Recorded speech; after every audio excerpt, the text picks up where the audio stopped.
Reza a lenda que um duende chamado Fafnir era famoso por sua força e coragem. Ele era filho de um famoso rei duende. Por causa de suas qualidades, foi incumbido de proteger o reino. Os duendes são conhecidos por acumularem muitas riquezas, então um pouquinho de segurança a mais era essencial. Quer dizer, eles moravam em uma casa feita de ouro e pedras preciosas, mas Fafnir também tinha outro talento especial: ele conseguia se transformar. Enganado por Loki, o espírito nórdico da trapaça, Fafnir se deixou levar pela ganância e pelo brilho do tesouro de seu pai. Ele decidiu que queria tudo para si, sem dividir aquela riqueza com seu pai ou com seus irmãos. Roubou tudo e fugiu sozinho para um lugar onde seria difícil encontrá-lo, o meio do deserto. Para proteger sua riqueza, Fafnir se transformou em um dragão gigante.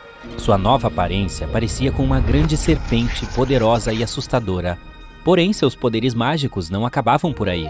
Pelo fato de o dragão não conseguir voar, ele também espalhou veneno ao redor de sua nova casa, para que ninguém tivesse a chance de sobreviver se quisesse levar seu ouro embora. Pouco depois, Fafnir foi derrotado por um jovem herói chamado Sigurd. A lenda de Fafnir tenta explicar por que a família é mais importante que a ganância. Ela também mostra os vários poderes mágicos que os dragões têm, mas a parte mais interessante é que ela é um bom exemplo de como os dragões foram parar em nossos contos de fadas. Mas ei, essa é só uma das muitas histórias que mencionam dragões. Basta ligar a TV ou dar uma olhadinha em exemplares de qualquer livraria que você vai se deparar com algum dragão. Variações de criaturas parecidas com dragões têm sido descritas em histórias pelo mundo afora, da Ásia ao norte da Europa. A maioria dessas criaturas é descrita com um corpo de réptil, asas e garras.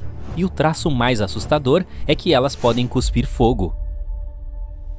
O nome dessas criaturas vem da palavra latina Draconem, que significa grande serpente. Mas vamos viajar para a Terra da Memória para ver como tudo começou. Um historiador asiático, por exemplo, descobriu alguns fósseis no século IV a.C. e acreditou ter encontrado dragões. É fácil entender por que ele ficou tão confuso se você observar um estegossauro fossilizado. Ele tinha 9 metros de comprimento e 4 de altura, e era coberto por placas ósseas blindadas e espinhos. O crocodilo do Nilo também poderia ter sido considerado um dragão. Ele existe até hoje e vive na África subsaariana. Mas ele pode ter sido mais conhecido em outras épocas. Quando alcançam a maturidade, os crocodilos do Nilo podem ter até 5 metros de comprimento. Mas isso não é tudo. Eles conseguem andar com o corpo fora do chão, e alguns já foram vistos em pé sobre 2 patas. Os goanas são lagartos monitores parecidos com dragões que vivem na Austrália. Eles são grandes, têm dentes e garras afiados e são conhecidos por produzir veneno. É fácil entender por que os goanas podem ser a fonte da versão australiana dos dragões. Quando os humanos descobriram ossos de baleia pela primeira vez, muitos anos atrás, não tínhamos ideia de que esses animais viviam no mar.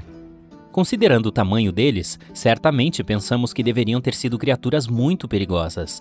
E por raramente virmos baleias, a menos que mergulhemos até as profundezas do mar, é claro, elas eram desconhecidas e facilmente confundidas por dragões também. A fonte mais interessante da mitologia dos dragões provavelmente é o cérebro humano.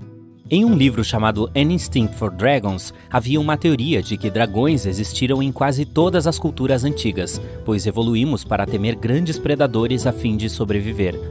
E não somos os únicos mamíferos a fazer isso. Os macacos têm um medo instintivo de cobras e felinos de grande porte também. Agora, quando se juntam esses traços naturais com o folclore, temos um monte de histórias de dragão espalhadas pelo mundo afora, adaptadas a cada região.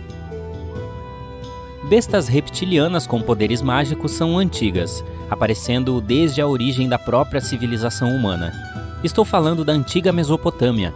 Os humanos daquela época acreditavam em todos os tipos de criaturas. Mas o espírito líder deles era Marduk, patrono da cidade da Babilônia. Se você analisar as obras de arte da época, verá que Marduk era retratado com um dragão em forma de cobra a seu lado. Ele poderia ser bonzinho ou vingativo, dependendo do estado de humor da criatura no dia. Se você quiser se candidatar ao posto de dragão, a primeira coisa que te perguntarão na entrevista é se você cospe fogo, claro. Então, cientistas estudaram possíveis formas de os dragões realmente cuspirem labaredas sem machucar a própria garganta. Para isso, examinaram um besouro bombardeiro. Esse inseto excêntrico consegue guardar substâncias super quentes em sua barriga, e quando se irrita com alguma coisa, ele lança uma boa quantidade desses químicos. Sejamos justos, não é fogo de verdade, mas queima, então o resultado é quase o mesmo. Mas voltando aos dragões, eles precisariam ter glândulas parecidas na garganta para produzir fogo. Mas de onde os dragões surgiram?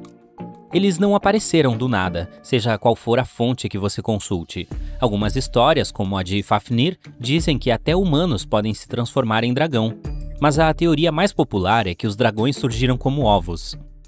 Algumas fontes até elaboraram uma série de etapas pelas quais um dragão precisa passar ao longo da vida. Tudo começa com a eclosão. Dizem que o dragão come a casquinha do ovo até quebrar as laterais dele. Depois tem a fase de dragoneto, que, segundo especialistas em dragão, ou dragonólogos, se preferir, chamam de dragão recém-nascido. Ele ainda é pequenino e fraco, mas não se preocupe, ele consegue cuidar muito bem de si mesmo. O restante dos estágios de vida de um dragão são bastante autoexplicativos. Há os dragões adultos e depois os idosos. A vida de um dragão termina quando ele atinge a fase do crepúsculo. Algumas fontes afirmam que eles nunca param de crescer. Outras dizem que eles nunca chegam ao fim da vida, apenas passam para outro tipo de existência espiritual. Os dragões são famosos por representar muitas coisas diferentes, mas tudo depende da origem. Em algumas regiões da Ásia, eles são conhecidos por trazer sorte, poder e riqueza. Para se tornar um guerreiro poderoso na Grã-Bretanha, era preciso derrotar um dragão primeiro. É por isso que geralmente eles são vistos nas bandeiras. A bandeira de Gales, por exemplo, tem um grande dragão vermelho sobre um fundo verde e branco. As histórias do Ocidente já não são tão legais com os dragões. Eles geralmente são vistos como malvados e vingativos. Outro mito associado com dragões é de que eles amam ouro e pedras preciosas. Esse lado ganancioso do temperamento deles parece ter surgido na Grécia Antiga, onde dragões tinham a missão de proteger tesouros. Alguns desses guardiões foram vistos em histórias como O Hobbit e a série Harry Potter. Quanto às habilidades mágicas dos dragões, elas também podem variar muito. Alguns dizem que eles têm sangue com propriedades supernaturais. Outros dizem que eles conseguem falar. Outros são famosos por sua sabedoria. Muitos dragões da literatura antiga conseguiam voar ou se transformar, até em humanos. Algumas criaturas da vida real foram batizadas com nomes que lembram a existência de dragões, como a libélula, que em inglês é chamado de dragonfly. Ela recebeu esse nome de contos de folclore, pois os europeus da Idade Média as viam como insetos do mal.